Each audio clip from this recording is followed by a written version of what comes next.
The rosemary chicken was perfect, just the way Michael used to love it as a boy. I'd spent all afternoon preparing Sunday dinner, setting the table with my mother's china, arranging fresh flowers from my garden. The same ritual I performed every Sunday for 40 years, even after my husband passed, even after Michael got married and moved across town.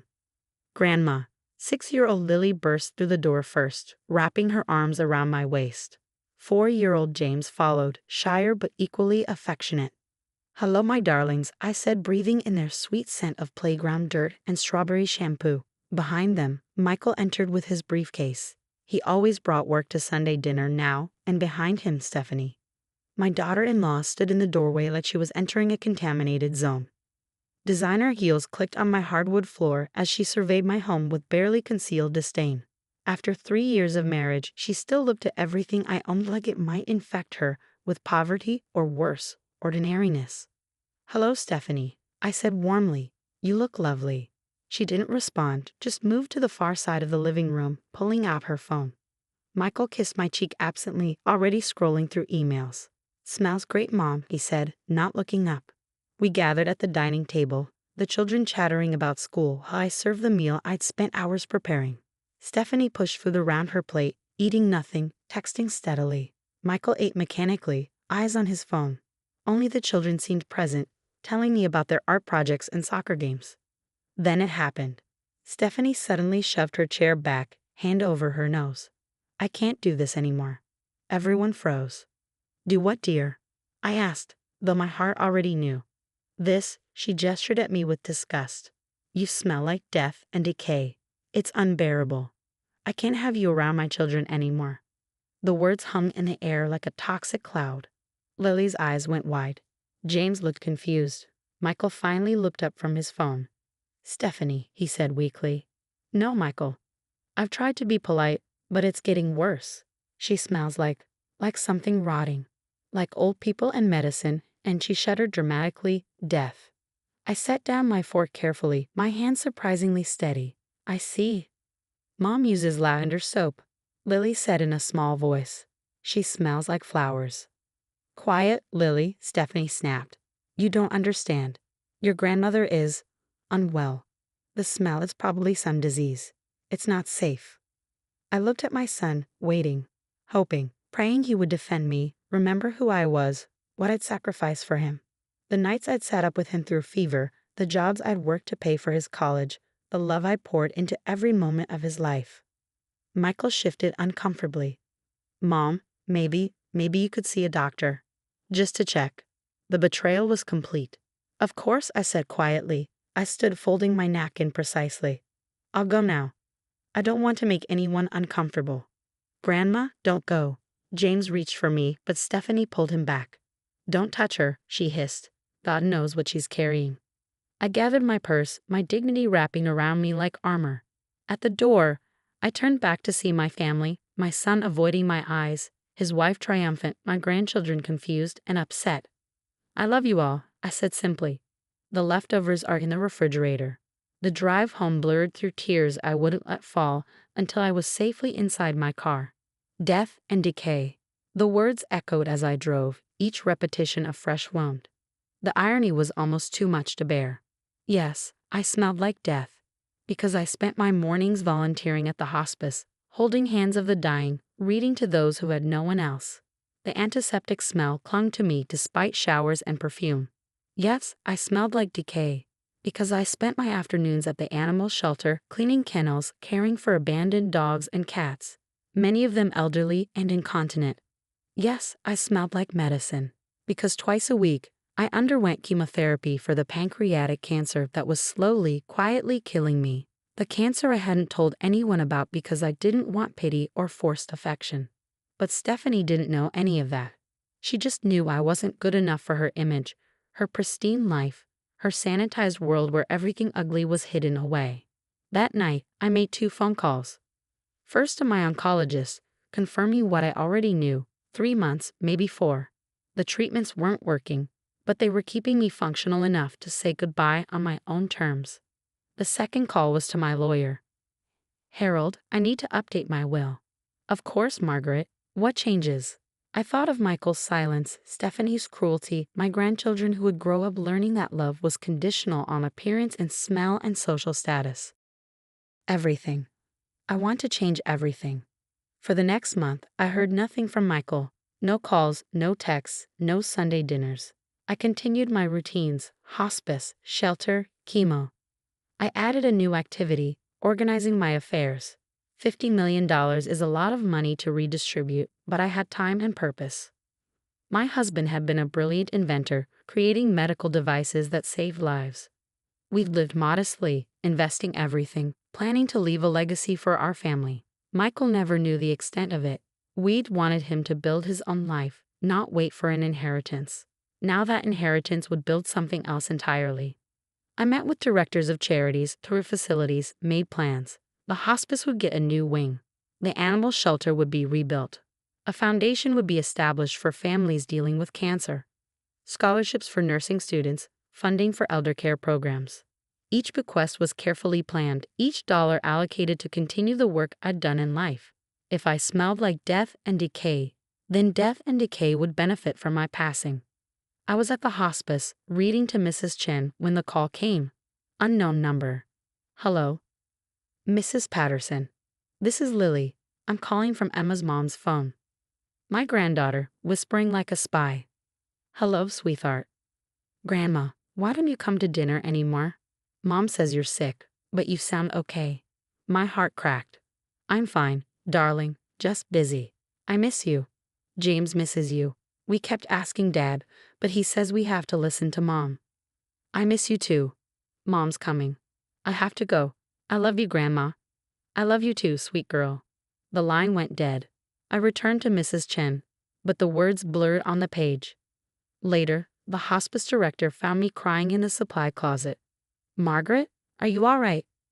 Just a hard day, Patricia. She studied me with knowing eyes. How long you have? I'd forgotten that hospice workers recognize their own. Couple months. Does your family know? No, and they won't until it's over. She hugged me then, understanding without judgment. We who work with death know that sometimes silence is the greatest gift we can give. 6 weeks later, the pain became unmanageable. I checked into the same hospice where I'd volunteered, full circle completion. The staff who'd become family surrounded me with the love my blood family had rejected. Should we call your son? Patricia asked. When it's close, I said. Not before. But bodies have their own timeline. The end came faster than expected. Patricia called Michael on a Tuesday afternoon. He arrived Wednesday morning, Stephanie and the children in tow. I watched through dimming eyes as they entered my room. Michael, shocked at my appearance. Stephanie, uncomfortable and checking her phone. The children, confused but reaching for me until their mother pulled them back. Mom, Michael said, his voice breaking. Why didn't you tell me? I could have said so much. Could have reminded him that he'd chosen his wife's comfort over his mother's presence. Could have pointed out that I'd been dying all along, just more visibly now. Could have asked where his defense of me had been when I needed it most. Instead, I said, I didn't want to burden you. But Mom, it's all right, sweetheart. Everything is taken care of. What do you mean?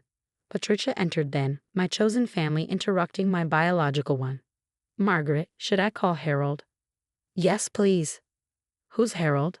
Stephanie asked, suddenly interested. My lawyer. The room electrified. Stephanie moved closer, Michael leaned in. Even the children sensed the shift in atmosphere.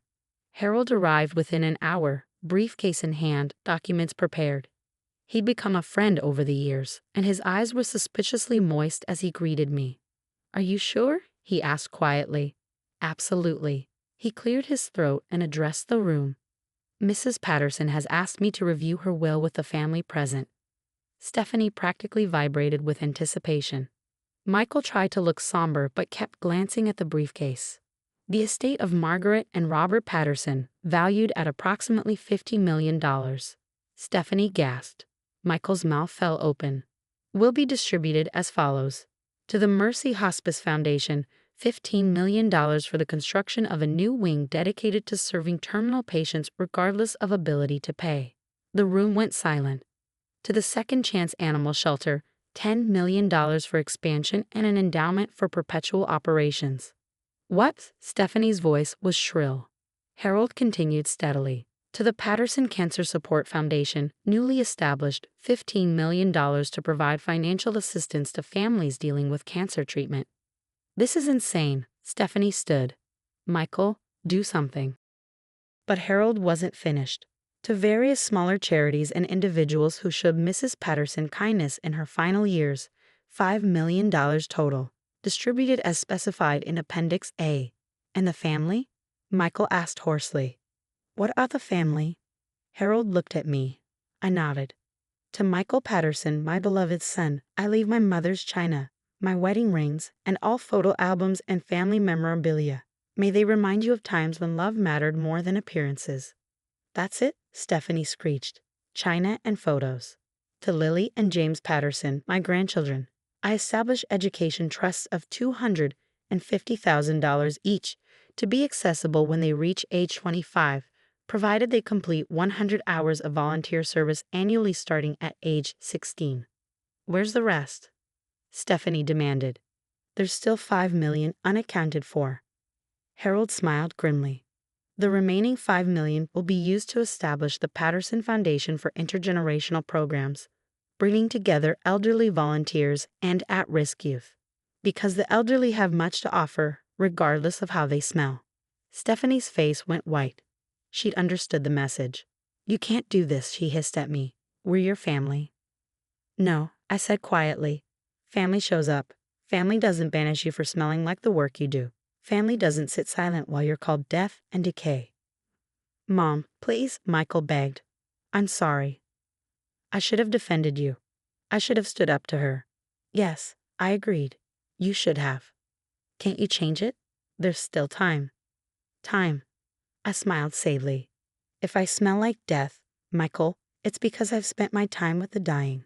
If I smell like decay, it's because I've comforted abandoned creatures in their final hours. If I smell like medicine, it's because I've been fighting cancer alone while you sat at dinner tables I wasn't welcome at. You were sick.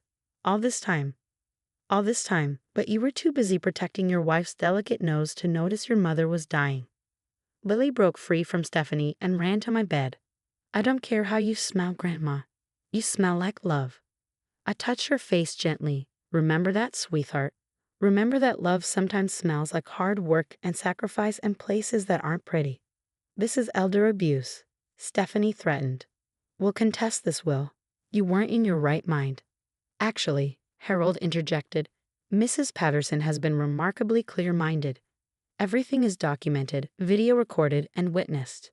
She's of sound mind and has every right to distribute her assets as she sees fit. Assets she didn't earn, Stephanie spat. Her husband's money. Money that became hers when he died 10 years ago. Harold cut her off. Money she could have spent on herself, but chose to save and grow. Money that will now serve thousands instead of filling your shopping bags. Patricia approached. I'm sorry, but Mrs. Patterson needs rest. You'll need to leave. As they gathered their things, Stephanie turned for one last attack. You're dying alone. Surrounded by strangers instead of family. I looked around the room, at Patricia, who'd held my hand through countless painful nights. At Harold, who'd become a true friend. At the nurses who'd loved me not for my money, but for my service. At the therapy dog curled by my bed, unconcerned with how I smelled. No, I said peacefully. I'm dying surrounded by people who see me, not my bank account. Who value me, not my estate. Who love me, smell and haul. They left in a flurry of threats and tears. Michael looked back once, and in his eyes I saw the boy I'd raised, lost now in the man who'd chosen comfort over conscience. That night, as Patricia sat beside me, I asked, did I do the right thing? You did the loving thing, she said. Sometimes the loving thing isn't the easy thing. They'll hate me. They already showed you their love was conditional. You just made yours the same. I died 2 days later, at sunset, surrounded by the smells Stephanie found so offensive, antiseptic medicine, the faint odor of the therapy dog. But also lavender from the sprigs Patricia brought, vanilla from the candles the nurses lit, and love. If love has a smell, it filled that room. The funeral was small. Michael came alone. The children were too young, he said, but I knew Stephanie had forbidden it. He stood by my grave, this son I'd loved beyond measure, and perhaps finally understood the price of his silence. The charities bloomed with my gifts. The hospice wing bears my name. But more importantly, it bears my spirit. No one dies alone there. The animal shelter saves twice as many animals now. The Cancer Foundation has helped hundreds of families navigate treatment without losing their homes. And the intergenerational program? It pairs elderly volunteers with young people, teaching them that wisdom doesn't always come in pretty packages, that love sometimes smells like hard work, that the elderly have gifts beyond their bank accounts. Lily volunteers there now, against her mother's wishes. She's 12, fierce, and loving. She wrote an essay for school about her grandmother, who smelled like death and decay because she spent her life bringing comfort to the dying and forgotten. My grandmother taught me, she wrote, that we should be suspicious of people who smell too good. Because the best people, the ones who matter, smell like wherever help is needed. They smell like work and sacrifice in places that aren't Instagram perfect. They smell like love in action. She got an A, and Stephanie got exactly what she deserved, a life sanitized of inconvenient love, scrubbed clean of the messy, smelly, beautiful work of caring for others. Michael got what he chose. A wife who values appearance over substance, a home that smells like nothing because nothing real happens there, and the memory of a mother whose last gift was showing him exactly what his silence had cost. And me? I got what I always had, the knowledge that love isn't measured in Sunday dinners or in inheritance checks, but in showing up for the dying, the abandoned, the forgotten, even when it makes you smell like death. Especially then. Because death, it turns out, smells exactly like life fully lived in service of others. And that's the most beautiful smell in the world, even if some noses are too delicate to appreciate it.